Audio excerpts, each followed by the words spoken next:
Welcome back to the Vinyl Word Podcast. I'm Steve Beach. And I'm Brian Mayer. Hello. We had the wonderful opportunity to be interviewed a couple weeks ago by a famous author named Karina Kantas. She hosts a show called Behind the Pen. Yes. And she is an award-winning author, filmmaker, and she has written and sold many books.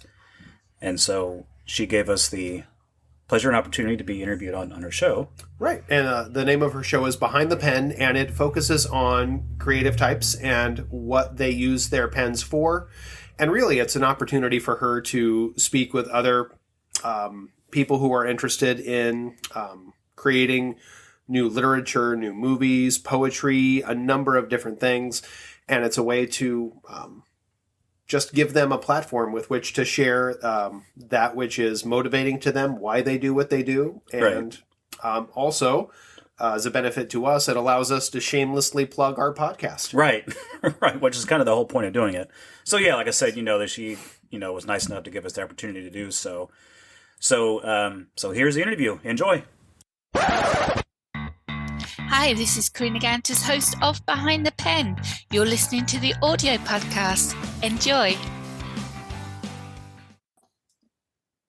Well, hello everyone and welcome to another episode of Behind the Pen. I'm your host, Karina Kantas, award-winning author of 14 fiction books, award-winning filmmaker, podcaster, YouTuber, booktuber. I run Author Assist that helps authors with their marketing and promoting of their books. And I'm also the host of the Author Assist show on the Artist First Radio Network. Well, as you know, Behind the Pen is for creatives. Anyone who uses a pen. You can be a musician, a writer, illustrator, and the list goes on. And as you can see, for those that are watching the video cast, those that are listening to the podcast, you'll have to listen to the podcast and then watch the video cast after, so you can meet these lovely gentlemen that are here with me on the screen. We have Steve Beach and Brian Mayer. Welcome to Behind the Pen. Thank you. Welcome. Thank you. Happy to be here. So the first question I always ask my guests, and I shall ask both of you individually, what do you use your pen for, Steve? Writing jokes. I know it probably don't fit into your typical writing books. We haven't published anything except for a podcast. But yeah, writing jokes for a podcast is primarily what we use that for. And the same with you, Brian? Yeah, I tend to think I'm a little more high-minded. I try to find the the real essence of an excellent fart joke and where it can fit the best. For me, my perspective, I don't think there's enough humor in the world. The world can be a crazy, daunting place, but it's also a place full of wonder and joy. And I want to try to bring more of that to the world. We need it right at this time. We need more humor, most definitely. It is too dark at the moment. So jokes, I mean, gosh, are you comedians? Have you always had humor in your life, or is it because of the podcast that you suddenly became these comedians? Steve, you go first. Okay. We've always watched, corny movies. We've been friends for a long time. We've always enjoyed sharing corny movies together and just the hilarity of things. So, but I think that doing this podcast, I think for me anyway, has really helped me to learn there really is a craft and there really is an art to writing a good joke. Brian is much better at that naturally than I am. I have to work at it a little bit. I think just kind of roll off the pen for him.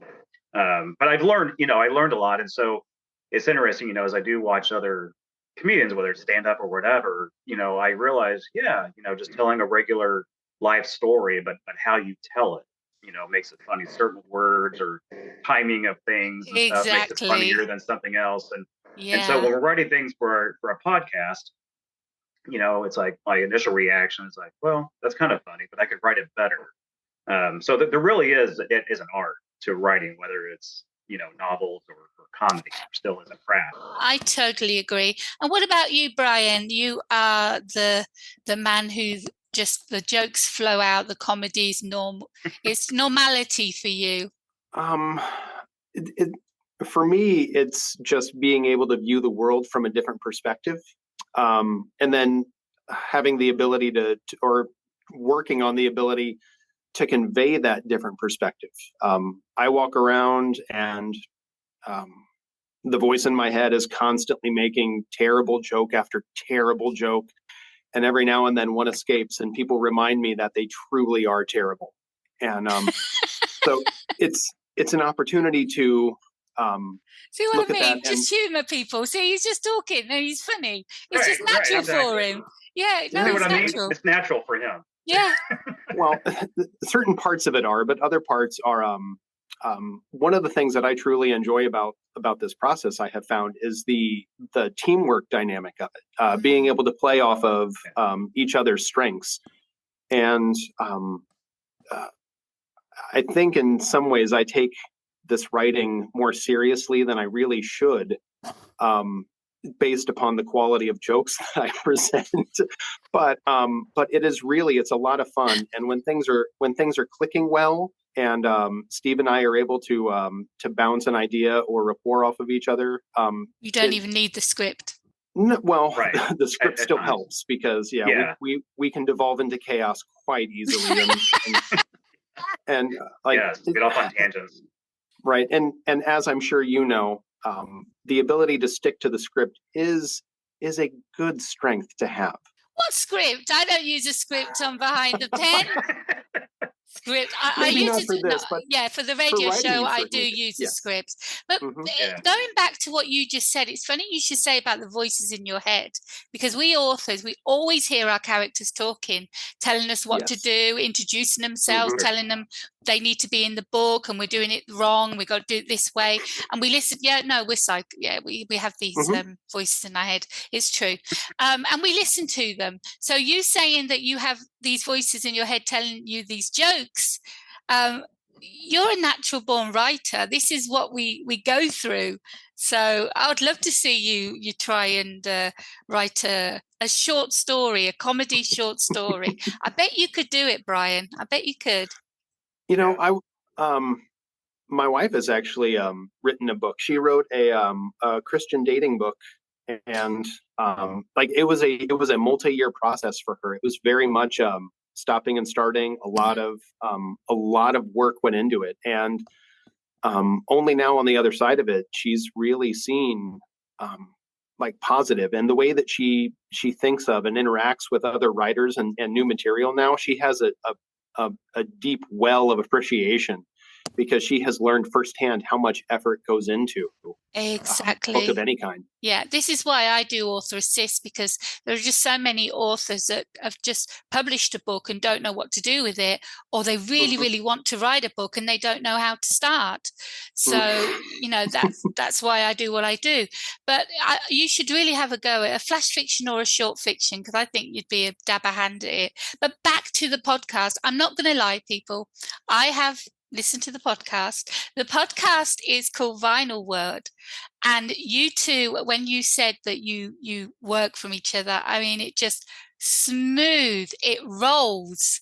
You wouldn't believe that you were reading from a script or that you'd written the jokes out, because it's just so, it comes so natural across, and you work so well off one another. It's like someone says something that's probably not on the script, but the other person knows exactly how to answer that. Oh, Karina, you're an excellent liar. Please continue.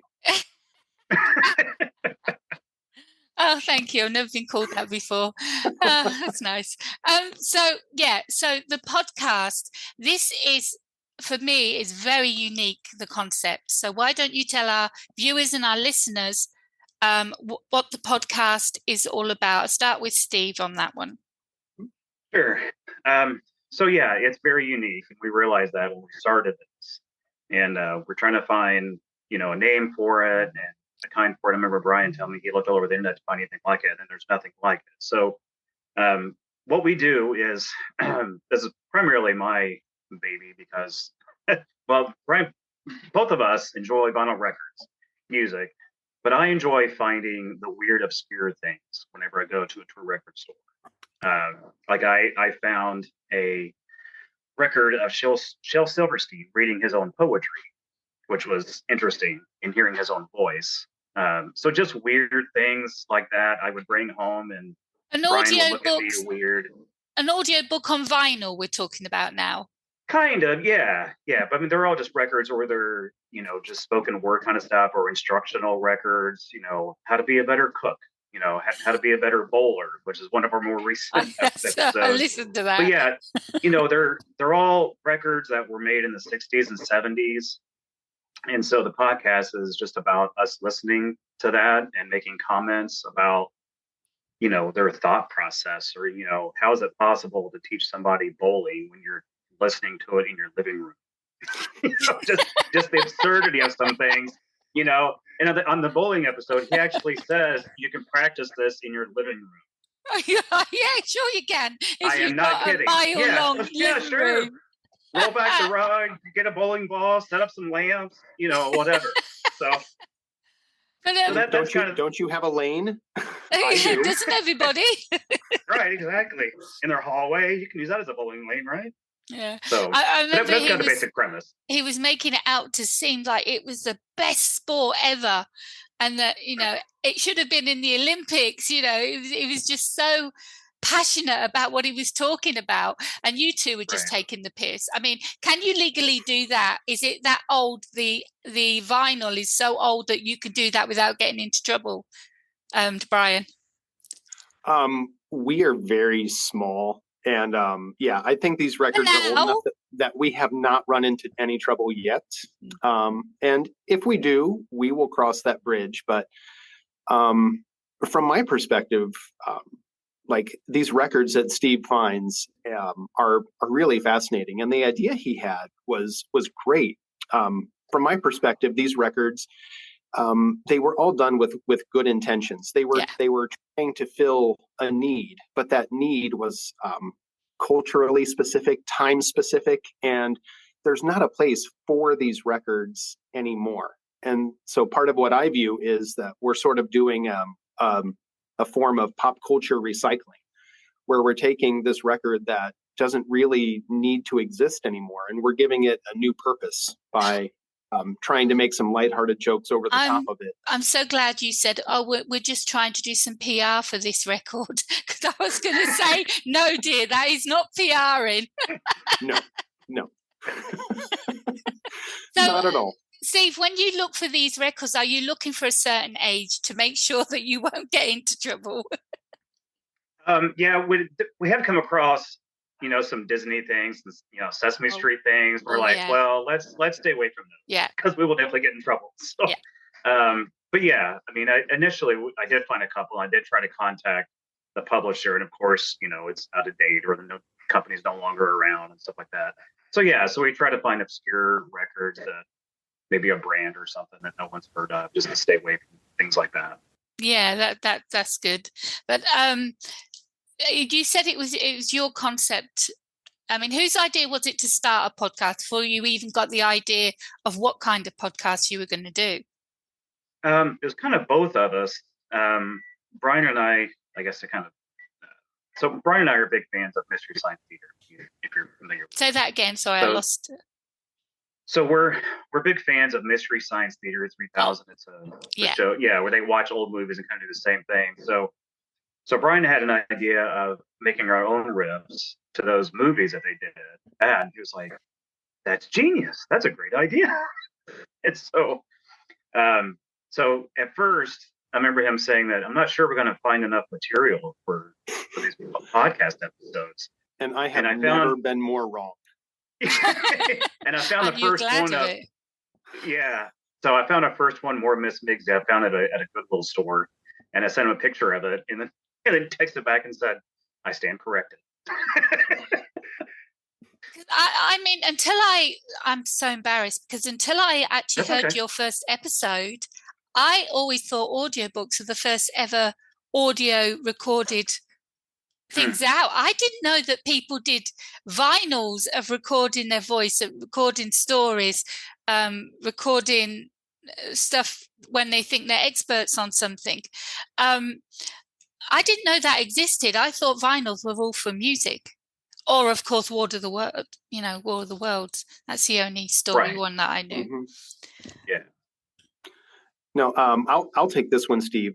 One of the things that we realized as we began this, and when we began an active process of looking for new material, it just sort of dawned on us that these vinyl records were essentially a prototype version of YouTube, where people had record players in their homes, and it was a form of replicable mass media, and it could be used for more than simply music. But because of the rise of audiobooks, the rise of podcasts, the rise of video, and vinyls YouTube disappeared. Correct. And so there was this and the vinyl records were not the best solution, but they were the only solution at the time that they came out, which is why it's so amusing to us that we're learning to bowl or learning to hit a baseball, or we're trying to track down one that teaches you how to sail, which these are all terrible ideas, but like it was the only way they could execute it. And so they did the best they could with what they had. Did you know well, admit it. I mean, were you like me? Did you know they always existed? Not to the level of specificity. No, I was aware that there were records that taught things. Like the very first one we did were like Sunday school lessons, and I was aware that those records existed, but I was not aware of how to hit a baseball and some of these other things. And so there was this. There's still this almost like childlike wonder when we pull up an utterly bizarre record. And you like little kids, aren't you? Oh, so excited. Oh, very much so, yes. So what is it? I mean, how long has this podcast been going for now? If you ask Steve, the answer is too long because he has to deal with me. We Steve, started around March. It was around March of this year. This year? When we started. Yeah. Oh, wow, you are new. Mm-hmm. Yeah, we are. Very much so. Newbies. Excellent. Yeah, we've been learning as we're going. I joked with Steve early that we were sort of putting the plane together as it was taxiing on the runway. Yeah. But with no instructions. Yeah. You wait till 2 years down the road and you listen to your first ever episode, you'll be cracking up. Yes. Oh, yes. Yeah. I have already listened with utter disdain and sadness that is what we put out. I love it. I love that it's, like I said, it's such a unique idea, and it's very, very funny for anyone who needs to have a laugh. Then you need to go and listen to Vinyl World. But when you're looking, are you going to old record stores? Are you going to we call them car boot sales over here. I don't know what you call them, yard sales over in the US. Yeah. Is that where you find them all? So you're getting them for like real dirt cheap? Yeah. We found some at Goodwill. Always like looking through those, finding some things. A lot of them here lately have been online, like at eBay. Pay a bit Etsy, more though, don't you? Sometimes. Yeah. So there's another one called discogs.com. They sell a lot of music, but there is a section of, spoken word instructional type records. So yeah, I mean, there's a whole myriad of places. Do you have the old vinyl shops around still in the US? Mm-hmm. Yes. There are. Steve, I'll jump in here because Steve and I do have a record shop that we regularly travel to, and we've asked them about this, and they have said people bring us spoken word records frequently, but we don't purchase them or resell them because there's not a market for them anymore. Now there is. There is now. There's a very, very, very small market. And two guys. Yeah. They say that if anyone comes in, I'll get you it and I'll ring you up and tell you to come and get have they agreed to that for you? Yes, they have. They have agreed to that. And one of our records did come from them, and it was quite enjoyable. Yeah. That's it was wicked. Stan the Man. It was a Stan Musial record. It actually belonged to the guy because he didn't want to sell it because he was a big baseball fan, but he did let us use it, which I thought was very generous. Oh, that was nice. Oh, that was brilliant. Yeah, even though you were going to be being not so kind to it, he didn't allowed mind. that. He didn't mind that. Oh, I love it. He didn't mind. So I know you haven't been going for long, but what's the one that really, really sticks into your mind, Brian? Well, for me, it was Karate Moves Side 1 was the first one where I really felt like our writing process was beginning to become more organic. And Steve and I had learned how to play off of each other. Mm-hmm. And that was the first episode where we really, I thought, found an excellent balance between jokes that were written and scripted that we were hitting our marks and setting each other up for, but also allowing time for some spontaneity within those, and allowing just for some off the cuff riffing with each other.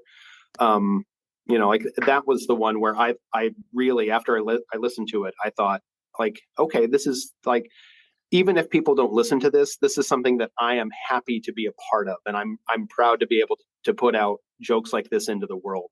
I love that. Yeah, that album was utterly ridiculous in almost every way imaginable.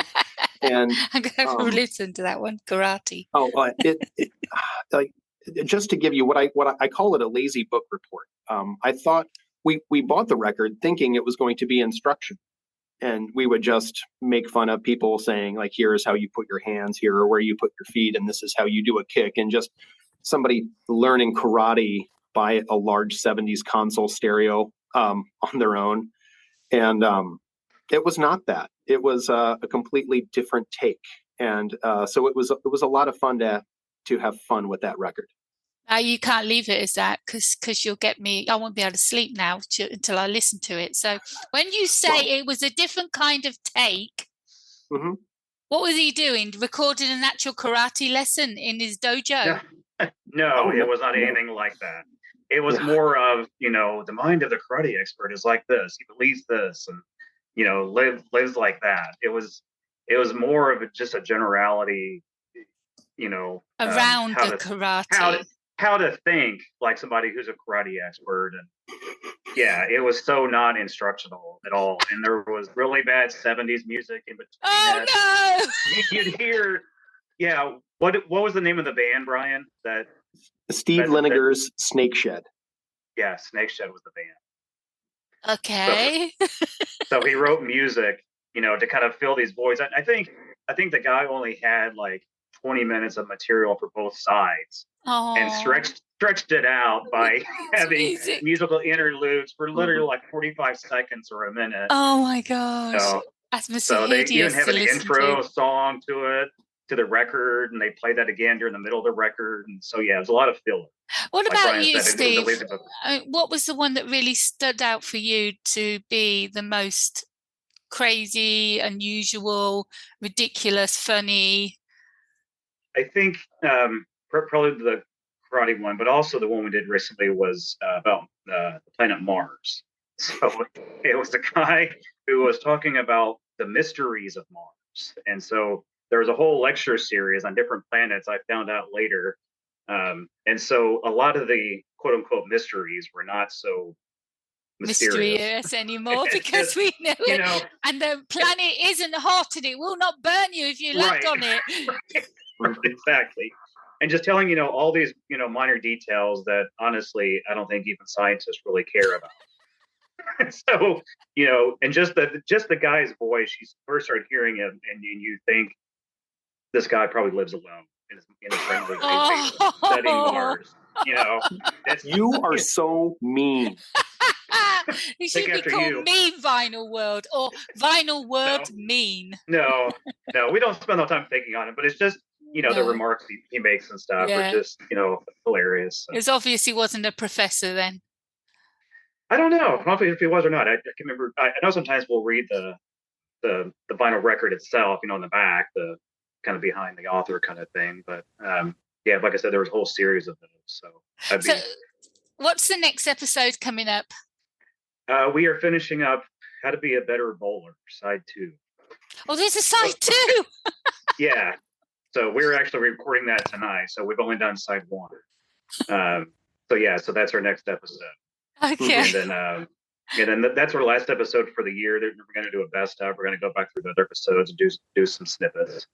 It'll be to about do 4 minutes long. a Christmas No. special. Yeah, Christmas special. Play some carols in between. Right. So we sit by the fireplace, drinking some hot cocoa, Yeah. I like that. I'll have to tune into that one. So Brian, what are you hoping for the future of this podcast? Well, I've thought about that a little bit, and honestly, I'm very happy just to have this small little part where I'm able to make some lighthearted jokes and to try to bring this out. It's interesting to me just to reveal these strange records that don't have a reason to be listened to anymore, to try to expand that. And one of the things that I truly I do try to consciously think about is I like that our episodes are short. They're typically between 20 to 30 minutes, and they're never longer. Yeah. And we do that with intention because we want to step in, to just make people smile, feel a little bit better, and then to get right out and allow them to continue forward with their day. We just, for me, I'm literally just trying to figure out how to try to make the world just a little bit funnier. And just, if I can give somebody else that little voice that, that allows people to just have a chuckle and have a smile and make it through the day a little more. Believe me, you do that. I was laughing, and if I can laugh on something like that, I'm sure many people can. And we do need more humor in the world, and the podcast certainly brings that, and it's just so unique. So if anyone's out there and you love podcasts, you listen to them all the time, then tune into Vinyl World, because it is something different. And these two just play off each other so well. It's very, very funny. And when you can listen to, because they talk a lot, when you can listen to the actual person talking, I mean, that makes you laugh itself without listening to these two as well. So the whole bundle is just so perfectly put together, the whole package.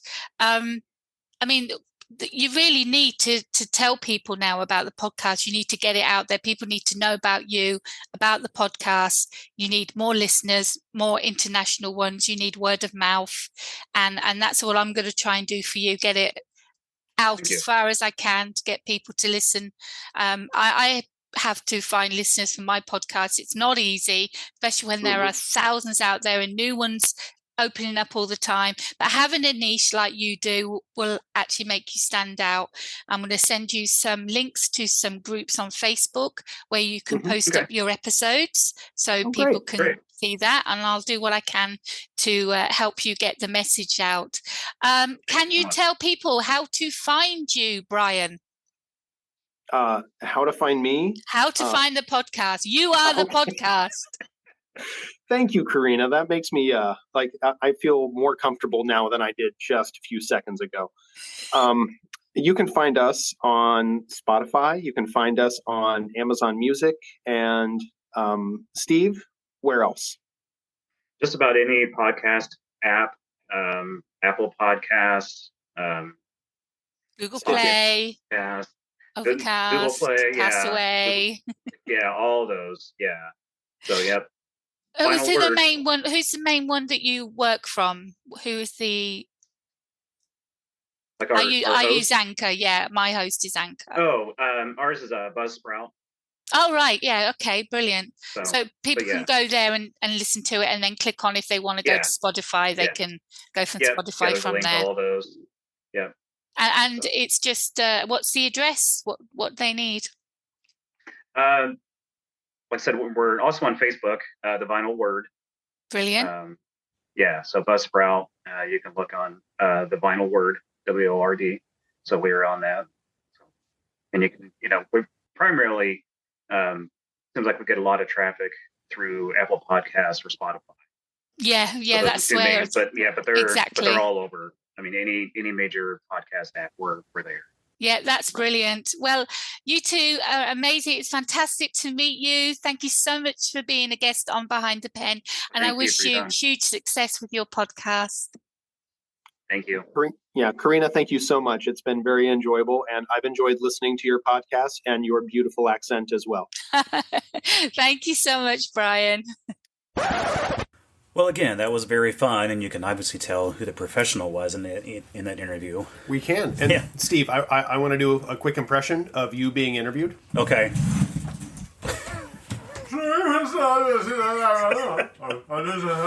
Oh, okay. You want to play that game? Well, I'll do an impression of you during the interview.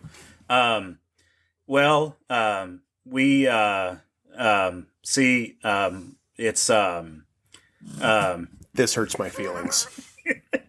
Touche. I don't like this game anymore. No, but in all seriousness, I mean, we really enjoyed that, and she made it real easy to answer questions, and she did. She was a genuinely great host and a good interviewer, and did a very good job of keeping two people who didn't know what they were doing on task and moving forward. Right. Yeah, so you can definitely tell, she's professional in what she does. So again, thank you for listening to this bonus episode. And if you want to contact us, you can send us an email to vinylword22@gmail.com. And keep listening. Our egos are much too fragile. Yes. Ba-da-ba-da-ba-da.